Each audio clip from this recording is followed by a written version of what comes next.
Hey, what's going on out there, everybody? This is Sammy Legger here representing TeamJVS, here to give you another Netflix series review. This is season 3 of Love, Death, and Robots. I'm going to tell you off rip, season 1, season 2, or volume 1, volume 2 of Love, Death, and Robots is astonishing. I love it. I love technology. I love great visual effects and immersive artistic expression, and I also do appreciate the dark side of where they take these different stories. No story is the same. It's not even an anthology kind of situation. It's more along the lines of like Black Mirror in terms of the way to do it, but from an animation standpoint. And whether you know it or not, you have animators from everywhere, different studios from everywhere. But I truly do love the first 2 volumes, just for context. Now, Volume 3, I think it's great. I think it's equally as good and probably has one of the best episodes of the whole entire thing, which I'll get to that in a little bit. I do think that, because this is just my small little overview, I'll go and break down things because I have notes on every single episode. I do think that it doesn't hit as hard as season 2.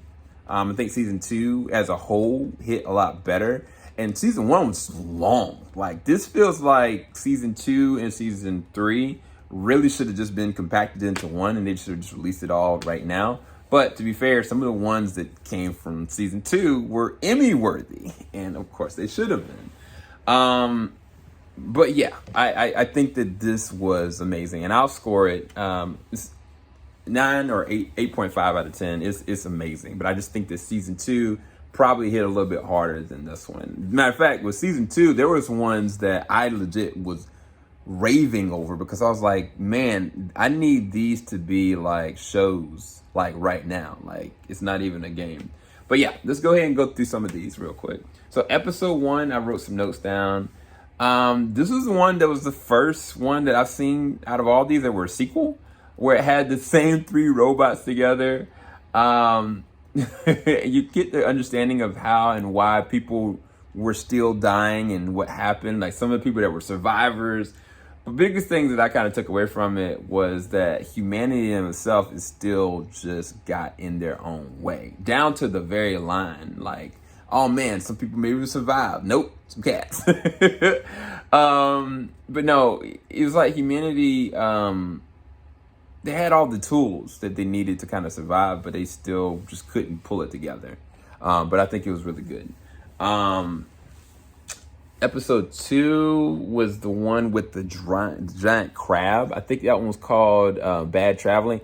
That was astonishing. Like, from a visual standpoint, and also acting and like the tone and even the score. Like, it was kind of like, man, this is amazing. Like, this is something that legit, like, I would see like Frank Miller or somebody like hardcore like putting this out. Everything about this I thought was strong. Everything about it. Like, because even with the crab and the way it was manipulating the dude's mind, or who was manipulating who, it was just fascinating to watch that. Episode 3, what was that one? That was the one where the partner died. That was actually pretty interesting. I think the weird thing about that episode, I had to watch it again. It was some philosophical things going on where it was kind of like you're obsessed that this person is based on adrenaline and drugs, like trying to get through and navigate everything, and she just was failing. She just could not. It's like no matter what she did, it was just couldn't make it, and then she's kind of submitted to it. And I don't know if that was a metaphor or if that was like legit the planet really did it. I took it as the planet actually really did it.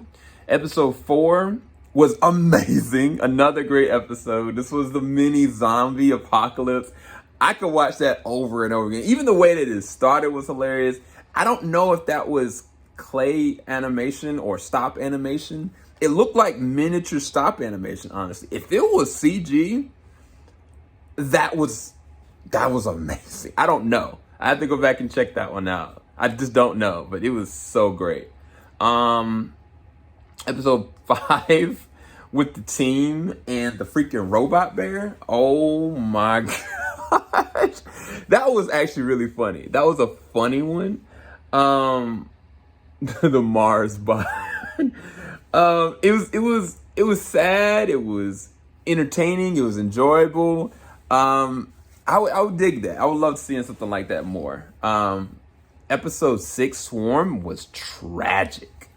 That joint, visually is amazing, it was astonishing, but the whole humanity piece in connection with aliens and communication and just the conniving sides of it. I think they also have like different alien subsects that were planning and plotting out stuff years to thousands of years later and what it could do and would do. I thought that was really great. It was just really dark. It was really sad. And like there was a love story in the middle of it, and I was just like, dude, bro. It was so much betrayal. I was like, this is the Game of Thrones of like science fiction right now. But it was really good. It was really good. I wish that would have kind of been built out as an actual series, like a small little mini series. I think it'd been fascinating just to see, because it went through so fast. I would have loved to see that kind of build out. Episode 7. Oh my God, the rats, the freaking Mason rats. Yo, I love that episode. I thought that was great. That is something that honestly Justin Roiland and Dan Harmon would have done with Rick and Morty. Just a random side episode, or even like oh man, I can't think of the person, but yeah, that from a technological standpoint, like the Terminator just coming at these rats and these rats not quitting, like, and then like Mason the farmer having to change a heart just because he's seeing so much death. Like it was great. I love that. Episode 8. Ooh, what was that one? Oh, that was the one. Had really great CG. I think that Jai Courtney, Joe Manganiello, I think the person that plays the role of Rosita on The Walking Dead was in this one.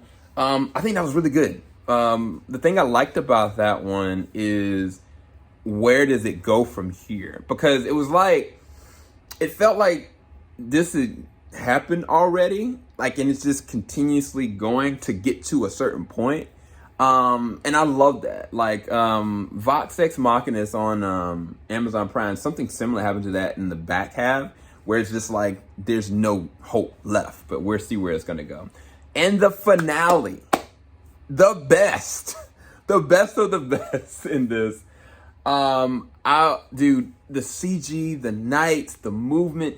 I swore, I was like, there's no way they are not using motion capture. I sit there and listen to the director, speak on, and the creator speak on what he did for that episode. And like the fact that this all just CG and the dancing is just all in. And like the crazy thing is the tragedy of the love story. And it's not really a love story. It's really about somebody having a love for something else and somebody having a love for something else.